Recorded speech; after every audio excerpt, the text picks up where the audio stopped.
Hello and welcome to Never a Truer Word, where we look at the words that people choose to use to see if they're telling the truth, the whole truth, and nothing but the truth. And we're going to look at the words of Neil Gaiman, author, today. We're going to look at the words of someone who works with words. Will they be able to fool us, hoax us, or will we see that they are telling the truth? And telling the truth about what? Well, Neil Gaiman has faced a slew of allegations about his sexual conduct, allegations of abuse, inappropriate behaviour, acting without consent as well. He is facing a hell of a lot of it. It all started about 6 months ago with a podcast series making some really serious allegations, and then just when it looked like that had all died down, then there were more articles this week with fresh allegations. And Neil Gaiman has finally released a blog post detailing his side of things, or at least he hopes it details his side of things. He hopes it comes across as a denial. It's called Breaking the Silence.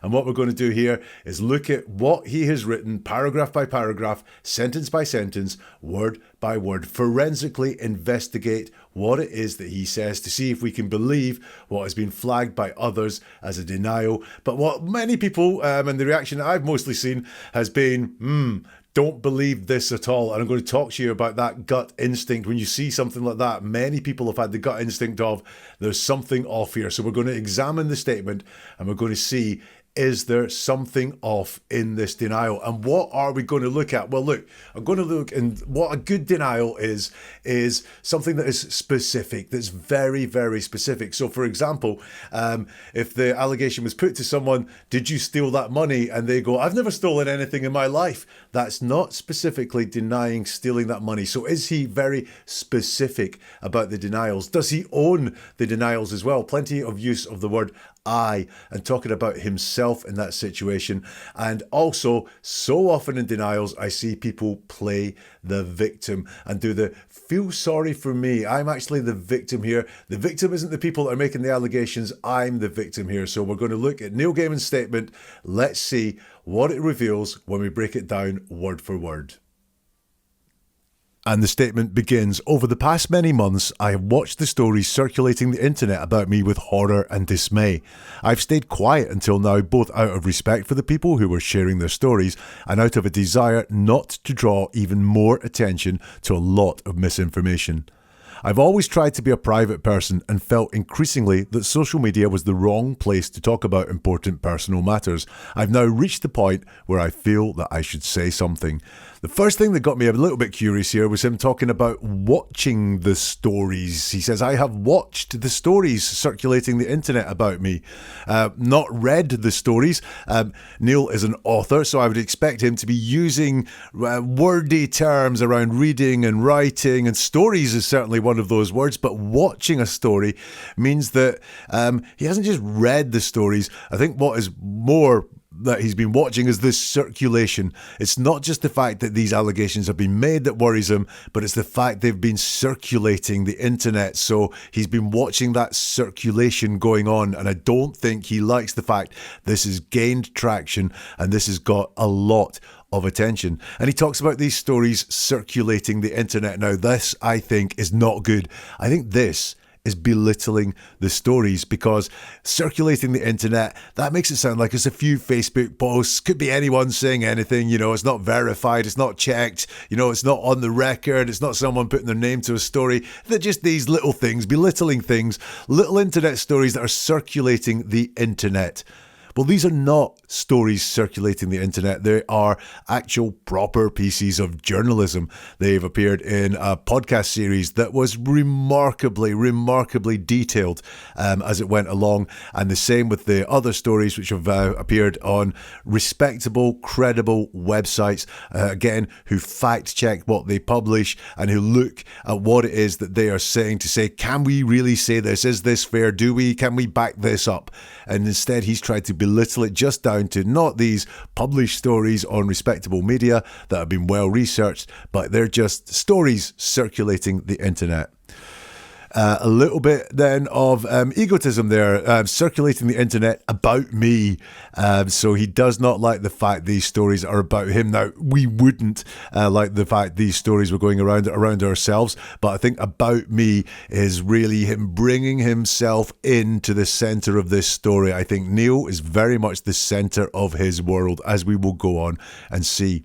And he says, I've stayed quiet until now, both out of respect for the people who were sharing their stories and out of a desire not to draw even more attention to a lot of information. Well, hey, what a nice guy he is. He stayed quiet. He hasn't defended himself. He hasn't said, nah, this is not true. This is nothing to do with me. I did not do this. Why? Because he has respect for those people who were sharing their stories. What a lovely guy he is. And by the way, look at how he's downplayed what's going on. So we see that he was belittling with circulating the internet. These are just people in general, not people you've known, people you have interacted with, people you've had relationships with. They are just people. Now they are downplayed to just general people, and they were sharing their stories in his world, not making really serious allegations, not telling stories that are frighteningly horrific. They were just sharing their stories. And he talks about not drawing even more attention to a lot of misinformation. Now, that's an interesting term because it's not total misinformation or drawing even more. I didn't want to draw attention to lies. It's just a lot of misinformation, which suggests that some of the information is not information. He didn't want to draw attention to a lot of misinformation.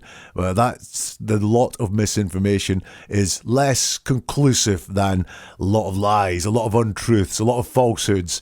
It's just a lot of misinformation. But what is misinformation? It's really things that are maybe just a little bit skewed, a little bit off, downplaying what's been said again. He continues, I've always tried to be a private person. And that word tried is the one that sticks out for me there, because when we try something, that implies failure. Did you fix the car? I tried to. Well, you know then that the car is not fixed. You know that someone has tried to fix the car, but they have failed to fix the car. I'm going to try and run 100 meters in 15 seconds tomorrow. That means I haven't done it yet. I'm going to give it a go. So I've always tried to be a perfect person, suggests that he is not, a private person, not a perfect person. I've always tried to be a private person, suggests that he's not succeeded in being a private person. And I'm very interested in this because if as he says, I've always tried to be a perfect person, he then goes on to say, and felt increasingly that social media was the wrong place to talk about important personal matters. Why were you talking about important personal matters on social media to feel increasingly it was the wrong place to do it if you've tried to be a private person? Have you always tried to be a private person? Or are you trying to show us that you've said nothing because, hey, I'm trying to be a private person, and by the way, I don't think social media is the right place to do it?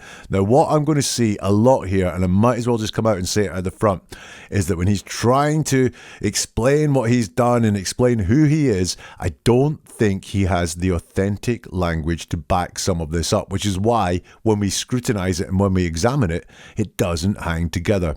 If you've always tried to be a private person, you would not have a thought about sharing important personal matters on social media because you were trying to be a private person. You would not do it. I think this is just bluster to say why he has been quiet for so long. I think why he's been quiet for so long is because he hoped it would die away, but he's watched the stories circulating.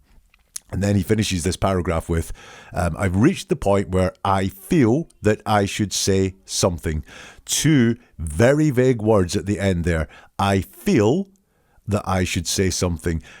I feel I should say something is not I'm going to say something at all. It's just I feel that I should say something. And that something, well, what is it that you're going to say? You do not say. Just say something is very vague. It sounds big. I'm going to say something. I'm going to say something. But no, he's just saying, I feel I should say something. So this is the first paragraph of his statement.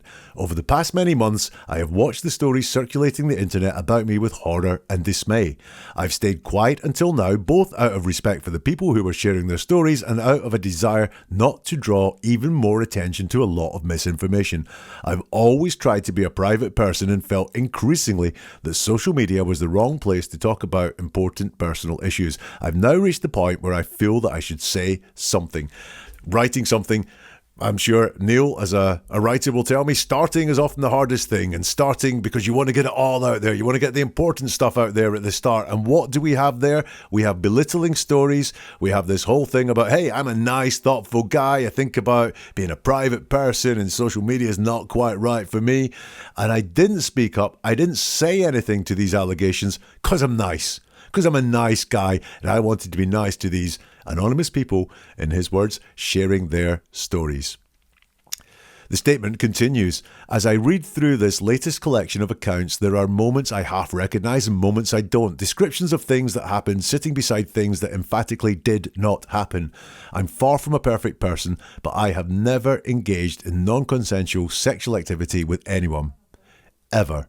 So he says, as I read through this latest collection of accounts. So now he's reading, now he is actually looking at the thing that's made him say this, which is the latest collection of accounts, the latest allegations published, in other words. But he downplays it again to this latest collection of accounts, making it all sound small, isn't he? And also with that word collection, is he kind of getting that there's some collusion going on here? Or if they weren't collected, would they not be half as dangerous to him? Which I think, again, is the most recent stories that have come out, the most recent allegations that have been made that have forced him to come out. That's what his priority is. He thought he could ride the last ones just by ignoring them, but they keep on coming.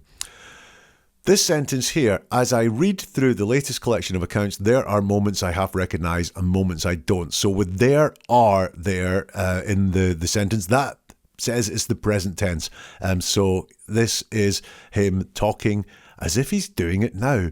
It's not as I read through this latest collection of accounts, there were moments I half recognised, which would be in the past. Notice he's writing this, he's also telling us at the same time in the present tense, as I read through this latest collection of accounts, there are moments I half recognise and moments I don't. It's a present tense statement, which is potentially there for drama. After all, he is a writer, so maybe he wants to go in the present tense to sound dramatic. Or maybe it's not true, because he hasn't read through the latest collection of accounts and seen things that he half recognises and things that he don't. There are moments I half recognise and moments I don't. Now that is just so strange. Do you not half recognise them? Do you fully recognise them? There are moments I half recognise and moments I don't. And when we half recognise something, and it's moments that he half recognises, what he is saying there implicitly is there's quite a lot of things that have been alleged that he recognises, that he does see have happened. And he says, these moments I half recognise and the moments I don't, descriptions of things that happened sitting beside things that emphatically did not happen. It's well overblown. It could be said a hell of a lot simpler, which is there are some things that are true, but there are some things that are not. There are some things in the stories that happened and some things that did not. But instead we get this, there are moments I half recognise and moments I don't, descriptions of things that happened sitting beside things that emphatically did not happen. And by the way, these things just did not happen. They emphatically did not happen. If something didn't happen, it didn't happen. The word emphatically is not needed there. It is only put in there to make it seem stronger, although it's not any stronger because it either did happen or it didn't happen. It emphatically did not happen because he has a need to persuade us that these things didn't happen. I said these things didn't happen because that's how we tend to talk with that contracted didn't. But he goes formal and says these things that emphatically did not happen. Now, I'm not saying this is a lie, but very often in lies, people think that by talking more formally, so instead of contracting did not to didn't, then by saying did not and it's formal, they will sound more impressive. They think they will sound more believable if they formally state things. So these things emphatically did not happen. He says, I'm far from a perfect person. Now, this is a very interesting one for me because, look, this guy is setting up a whole load of lying red flags for me. That is not to say that this is definitely a lie because he said I'm far from a perfect person, but let me explain why this sets off a red flag. Very often in unreliable denials, in denials that are not true, the person talking will admit to a smaller transgression than the big one that they are being accused of because they feel that will make them look honest and it will make them look like they're being open because their thought process is, if I admit to being flawed, if I admit to doing something wrong, just not the really bad thing that I did that I want to hide, but if I lead with honesty or what looks like honesty, but over a smaller thing, then folk will be slightly distracted and go, oh, look, he's admitting to that. Why would he admit to that if he isn't going to admit to the other thing? He must not have done it because he's an honest, truthful person. That's what happens very often. And that is what I'm seeing happening here when he says, I'm far from a perfect person. Is like, but look at me, how honest I am. Look, I'm so honest, I'm telling you, I'm not a perfect person. So that means that everything else around this must be true. Not necessarily the case. And he finishes this section with a very curiously worded phrase. I have never engaged in non-consensual sexual activity with anyone, ever.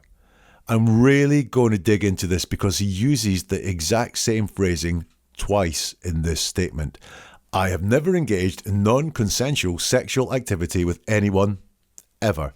Let's break that down. Now, first of all, it includes the word never. I have never engaged in. Now, the word never is a red flag for deception. Again, it doesn't prove deception is happening. When someone tells you they never did anything, it does not mean they are telling a lie. What it does mean is dig into what they're saying because it may not be true. We see this quite a lot. Lance Armstrong is a very famous one who said that I've never taken performance-enhancing drugs. Well, he had. But the word never just seems to come out when people are telling falsehoods. Is that what's happening here? I have never engaged in non-consensual sexual activity with anyone, ever. And then ever at the end of it is not needed. It's another needless word that's been put in to persuade us because never means not ever. So you don't need the ever there. It's like almost like a double negative, never, ever. So that, again, is trying too hard to persuade us, trying very hard to persuade us. Then we have that really strange bit in the middle there, engaged in non-consensual sexual activity. Now, engaged is a word that is like, engaged suggests two people did it, but non-consensual sexual activity actually only takes one person to happen. So engaged in is weird. What does that all mean to him would be what I would say. Is this a strange get out that he has a personal definition of what non-consensual sexual activity means? Someone in the YouTube community mentioned that it reminded them of Bill Clinton's famous saying, I did not have sexual relations with that woman.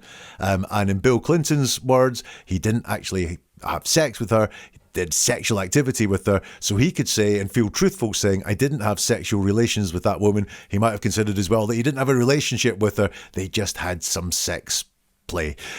So Bill Clinton could say that. He could say that with a straight face because by his personal definitions of what he'd come to convince himself of what was going on, he could say that and it was true. It wasn't a lie to him. And that's what this reminds me of as well. Engaged in non-consensual sexual activity with anyone, ever. What does that mean? What does non-consensual sexual activity really mean to Neil when he says that? More importantly, why hasn't he said it just a hell of a lot simpler? Why has he not just said, I've never sexually assaulted anyone, or I haven't sexually assaulted anyone? He didn't say any of those things. He says that really strange thing. Engaged in non-consensual sexual activity. By the way, he says he's never done it with anyone, which is general. It's not dealing with any of the specific allegations. He's not saying all these allegations, the people that have come forward, they're talking rubbish, it's lies. I'm going to deal directly with everything that these people have said, and these things did not happen. He just goes to a very, very general thing of, I've never engaged in non-consensual sexual activity with anyone, ever. It's very, very general. It does not specifically deny the allegations that have been made. Now, he does own it. And I talked about ownership being important in denials by saying, I have never engaged in these things. So he does own it with I.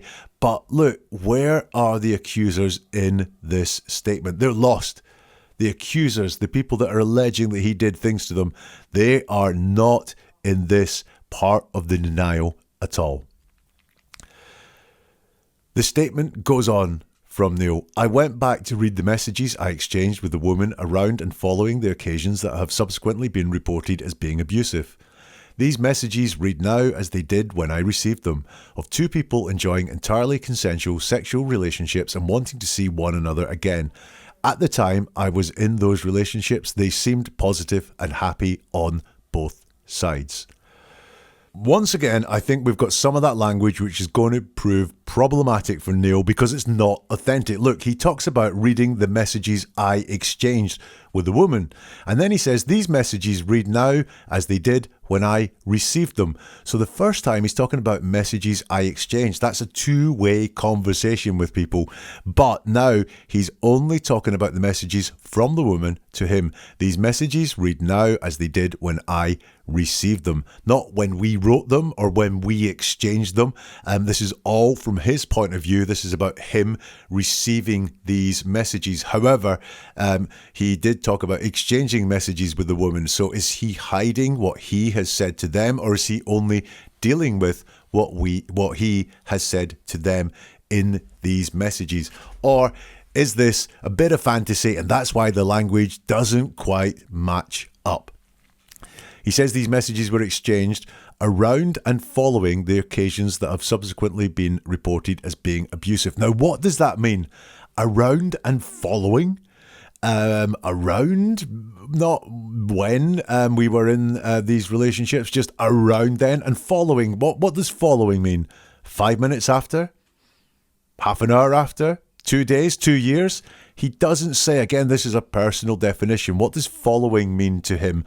Literally, is he saying that, 5 minutes afterwards we got a message and everything was all right, but, after 2 hours she came to actually understand what had happened and sent some abusive messaging? But I'm only going to look at the ones that were following, in my words, like right after. But I'll notice that around and following does not include during.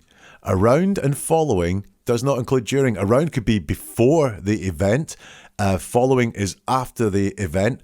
During events that were happening, he's not talked specifically about any messages he exchanged during those times.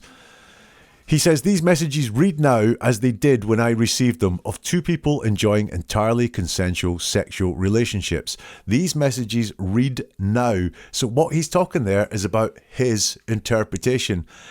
He's talking about what he reads when he sees them. Maybe if you or I saw them, we would see something different. But again, there's that slight difference there. We all know when someone is talking, whether they are happy, sad, upset, holding something back. So what he is saying is, I read them now and everything is absolutely fine. That's only his interpretation. He's not saying it's in black and white. He's not even sharing any of the messages, which may back up his point. What he is doing is putting a bit of distance there and saying, I read them now and I read them the exact same. That does not say there's nothing there to be seen. He talks of two people enjoying entirely consensual sexual relationships. Again, he could just say enjoying consensual sexual relationships, but there's this need to explain from him again. So they are not just people enjoying consensual sexual relationships, they're entirely enjoying them. He's got this need to use these words that are not needed to show how strong he believes these things to be, or to make his point stronger because he's worried that it will not be believed. He uses the phrase consensual sexual relationships again, by the way. I hope you noticed that. It's obviously something that he is clinging on to. It makes me think that he has a very specific definition of what a consensual sexual relationship is. He talks about these messages that he's got about how they read now, about how they are around and following the occasions that have subsequently been reported as being abusive. What he doesn't mention is how these relationships ended and any conversations that were had around the end of the relationship. Now, I'm assuming they ended. Did everything end on great terms? Did everything really just end like, yeah, everything is fine? That's why I think he's been around and following. I think that there may well be messages he's not talking about here. I'm not saying he's lying. I'm saying he's not being fully frank here around how these messages end. Neil says, at the time I was in those relationships, they seemed positive and happy on both sides. So what he is saying there is not that he feels that now, not that they are positive and happy to him now, or his perception of them now is that they were positive and happy. He's only being very limited there and saying at the time he was in those relationships, they seemed positive and happy on both sides. And look at that word, seemed. It's not were. At the time I was in those relationships, they were positive and happy. No, they only seemed positive and happy. I think an acknowledgement from him there that at the time things were a little bit different in his head and he can see things a little bit more clearly now. But he never really explicitly says that about these allegations of abuse. He steers well clear of that. But if we dig into his language, we can see that he now has a different perspective on what went on. And once more, we've got this inauthentic language that doesn't just hang together, because what he's saying is right now these messages read now, that's this present moment in time, as they did when I received them. But then there is that indication that at the time everything seemed positive and happy, but he realizes now that things weren't positive and happy. But he also tells us that, well, when I read the messages now, everything seemed positive and happy. Doesn't hang together. The other thing I've noticed in this is that he still has the messages, or still claims to have the messages, because otherwise, how did he go back to read them? These allegations go back quite a long way. Interesting that the guy has kept the messages from then. We'll take a break from the statement right now, but we will be back to look at Neil telling us more of how he's trying to better himself as a person as his statement continues. If you're interested in this, then you might like a playlist I've put together on YouTube looking at people making apologies and denials. And are they genuine apologies? Are they real denials? Are they reliable denials? You can find that playlist on YouTube. It's called Apologies and Denials. If you want more like this, then do hit the subscribe or follow buttons. That means you will get the new episodes as soon as they arrive. You can become a member of the channel on YouTube or a subscriber on Spotify. You will get episodes like this as soon as they are released, before everyone else. And you'll also get exclusive episodes regularly as well. So that's become a channel member on YouTube or a subscriber on Spotify. And if you want to do none of those things, then you are the marketing person for this channel. So press the like button. That helps this get out to many more people. Share with your network. Lots of people interested in this story and lots of people wanting to know, are denials real? My gut feeling says this is a bit hokey, but how can I decipher this and know whether my gut is like a little bit off or whether I should trust my gut instinct? Share with people who would be interested. I'm also interested in your comments as well, so please do comment. Let me know what you think of Neil Gaiman's denial. We continue, and the statement continues from Neil. He says, and I also realise, looking through them years later, that I could have and should have done so much better. So this is him talking about the messages. I was emotionally unavailable while being sexually available, self-focused and not as thoughtful as I could or should have been. I was obviously careless with people's hearts and feelings, and that's something that I really deeply regret. It was selfish of me. I was caught up in my own story and I ignored other people's. So this is just more of the vibe of I'm not perfect. And I spoke about why that could be a tactic that he is using here. Look, I'm not perfect. I'm being very honest about my flaws, so I must therefore be honest about everything else.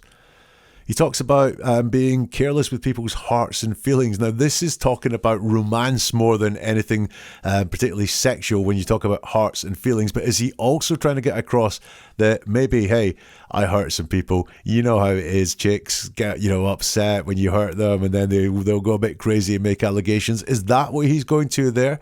Because what I think that could be is, look, I didn't assault anyone. I didn't sexually abuse anyone, but I might have been careless with their hearts and feelings. And you know what women are like when you hurt their feelings.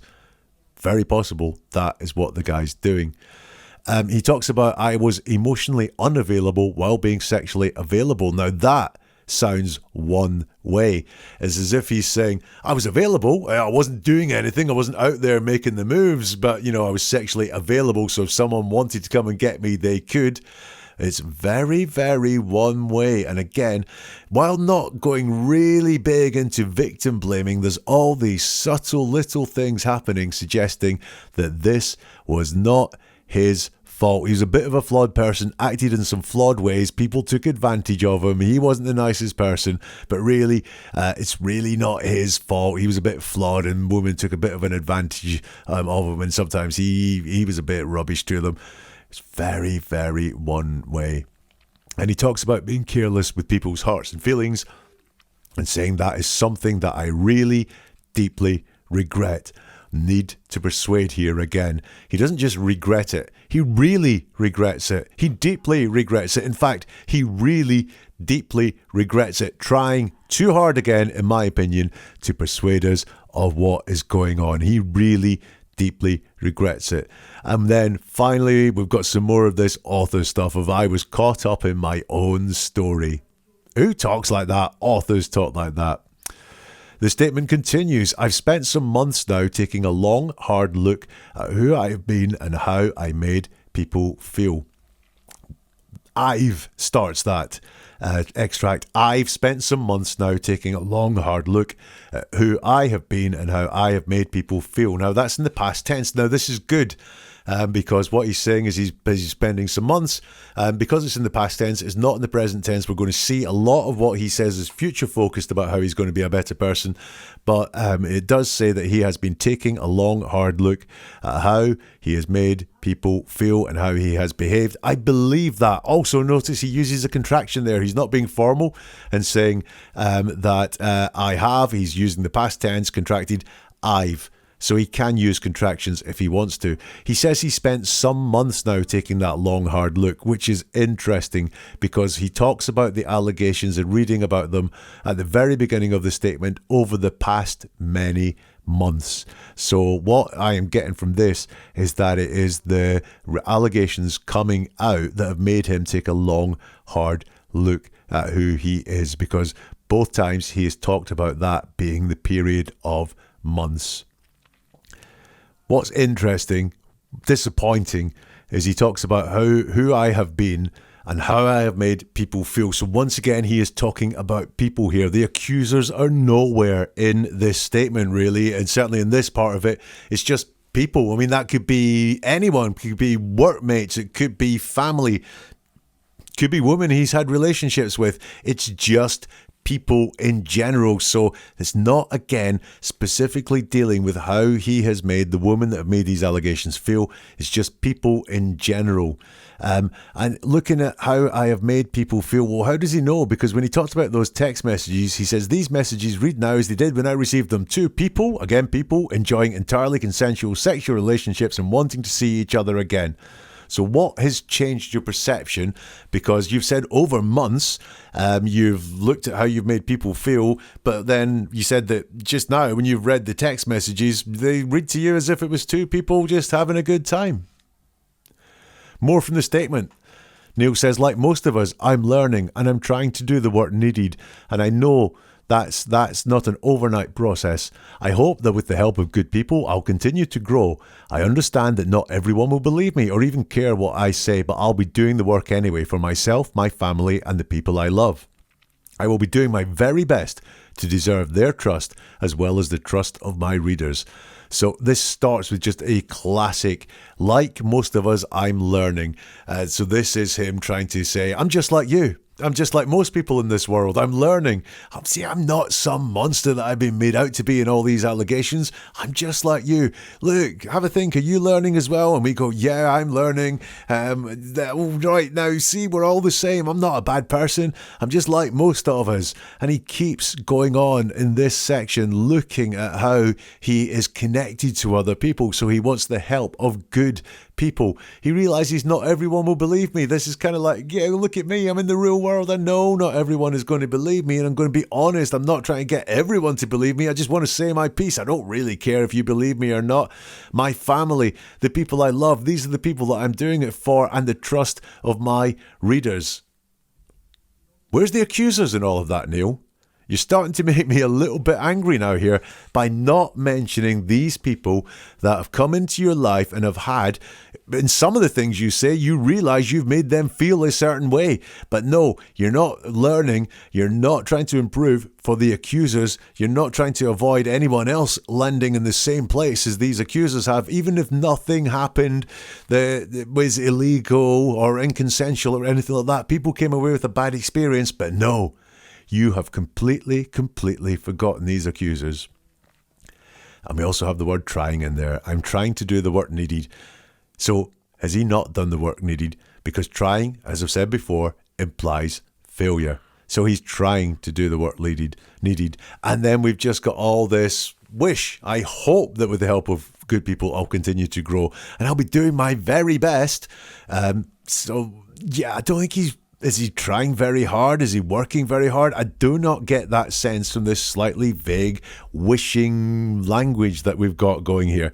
It's not really that convincing to me, Neil.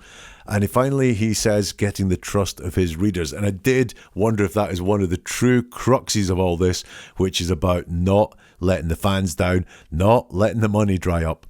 Could be. Also, just to finish this one off, he says, I'll be doing the work anyway, which is in the future. So really, none of this has been going on for months. He's maybe been doing some thinking for months and thinking, maybe this will all go away. But oh my God, now it's not going away. So now that this is proved to it's not going away, I will be doing the work in the future. So while he wants to give us the impression that he's been really introspective for ages, the language is not there to back it up, because he read the text messages and thought they still read as if there's nothing wrong, and I'll be doing the work anyway, but I'll be doing the work anyway. That means that work is in the future.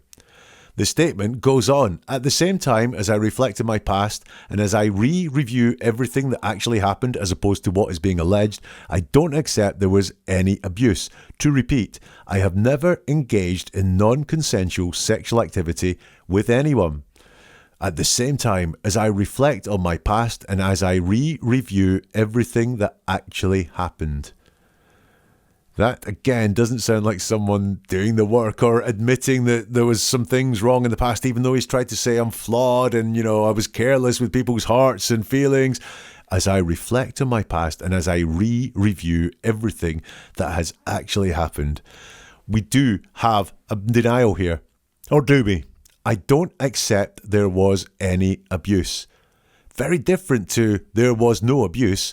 It's I don't accept there was any abuse. So that here, I think we're seeing that what's going on is not black and white in his head. He just doesn't accept there was ever any abuse. That is, he can't be talked into it, which suggests that he could be talked into it, or he has the concept of being talked into it in there. It's just, I don't accept there was any abuse. It's not there wasn't any abuse. And by the way, we've got I don't.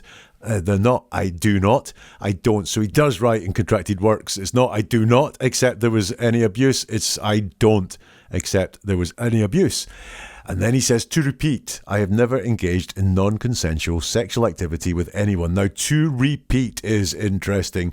Very often liars, and look, I'm not saying this proves he's a liar once more. This is just indications that are coming up, and there's a lot of them, as I think you can see. To repeat is something that liars do because they want to convince you of their lie. So they will tell you things more times than someone telling you the truth would, frankly. We're not taught how to lie, so we think the more often we repeat the lie, two things. Number one, the more likely it is to be believed, because I've said it so many times, it must be true. And also, we think that the more we say it, the more chance there is of someone hearing it, especially if they're not quite listening. So what I find that liars will often do is use a phrase like to repeat, or as I've said before, or I've said it before and I'll say it again, or as I keep saying, because they think that makes their lie more credible. Is that what's happening here? Could be. To repeat, and then we have the exact same phrase again. I have never engaged in non-consensual sexual activity with anyone. Here it is from the very beginning there. I have never engaged in non-consensual sexual activity with anyone ever is at the beginning. It's the exact same form of words. It's almost like I'm going to stick to this very strict definition that I have set for myself. It's very curious that in all the denials that are not coming thick and fast in this statement, I'll be honest with you, Neil, but in all the denials that do come, 2 of them have the exact same form of wording.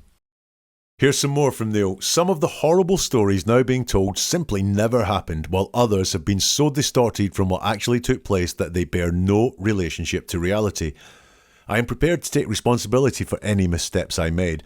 I'm not willing to turn my back on the truth, and I can't accept being described as someone I am not and cannot and will not admit to doing things I didn't do. So this starts off by saying some of the horrible stories now being told simply never happened, while others have been so distorted from what actually took place they bear no relationship to reality. What are you saying there? What you are saying, some of the horrible stories simply never happened. That means that others may well have happened. They simply never happened, by the way. It's not that they never happened. Again, this need to persuade by putting these extra words in that are not needed to enhance our understanding of what it is he's saying, that are put in there to persuade us. So these stories simply never happened. Others have been so distorted from what actually took place. What does distorted mean? Well, distorted means you take the truth and then it looks a little bit different, but the distortion starts with a truth, with something that actually happened. And what he's saying is it's been distorted. So there's a kernel of the original thing at the beginning there is what he's saying. So this is not really saying none of this happened at all. This is saying, it's a very, very wordy way of saying 2 sides to every story. Heard that before. I did not like this bit one bit. He says, I am prepared to take responsibility for any missteps I made. This is an extremely weak part of the statement. It's not I am taking responsibility. It's I'm prepared to take responsibility. So I will, if need be. Doesn't mean I'm doing it right now, but I am prepared to take responsibility. And by the way, it's for any missteps I made, not for the missteps I made, not for the things I did wrong. It's just if there are any, then I'm prepared to take responsibility for them. It's extremely weak. It's extremely, extremely thin. We've seen before when people apologize for things and say, we apologize for any offense caused, not for the offense we caused or for doing the wrong thing. It's just we apologize for any offense caused. And this is I am prepared to take responsibility for any missteps I made. This is not someone taking any responsibility right now in the moment at all, because they're prepared to do it at some point in the future, but only if there are any missteps. And by the way, the allegations that have been made against you are absolutely horrendous. They are not missteps. And then he says, I'm not willing to turn my back on the truth, and I can't accept being described as someone I am not and cannot and will not admit to doing things I didn't do. That is general. That is not specific. So in this whole statement, and this is the very last thing in the statement, it's I cannot and will not admit to doing things I didn't do, but it's not dealing at all with the allegations that have been put to him. This could be about burning his tea as his supper as he was cooking it. I cannot and will not admit to doing things I did not do. It's not at all specific towards the allegations. It's all in the general. It's very, very weak. I'm going to look at the whole statement now and the composition of the statement, because I came away from that thinking I heard a lot about him and his flaws. I heard very little about the allegations and denial of the allegations, and I broke it down. And what I can see when I look at that is that it's about a 500-word statement, and there are only 2 very short passages where he talks about the allegations and makes denials of the allegations. The rest of the time, he talks about him, what he's been going through now, what he's been going through in life, and what he will do in the future. 80% of that statement is about him, and only 20% of that statement is about the allegations that he said he was breaking his silence to talk about. And that is a statement, and as I think you can see, I'm just not a huge fan. I found it really self-serving. The 80% of that statement that was about him, that was about trying to get people on his side, it was about trying to get people to feel sorry for him. It wasn't so much about saying, I didn't do this. There is no truth in this whatsoever. The denial he made, that curiously worded statement, that's so curiously worded, I don't have it in front of me and I cannot get it out of my head right now. I can't say it, I can't remember the words. I think it means something to him that might mean something different to other people when they read it. Did not like the fact that he attempted to belittle the allegations. I did not like the fact that the victims, the alleged victims, disappeared, and he just talked about people in general within it at all. You just made the people that are at the centre of this about that high in his statement, very, very small. When he's talking about this honesty thing, and I'm a flawed person, and here's all the work that I plan to do, I could pick so many holes in that, and the words in that, and the way he phrased it, that I do not think that is the authentic experience that he has. And the denials, the bits that really were in there saying, I didn't do this, when you look at the word choice within them, they are wafer thin. What do you think? Let me know in the comments if you can, if they're available on this platform. If not, you can get in touch on social media. You will find all the links for that at neveratruerword.com.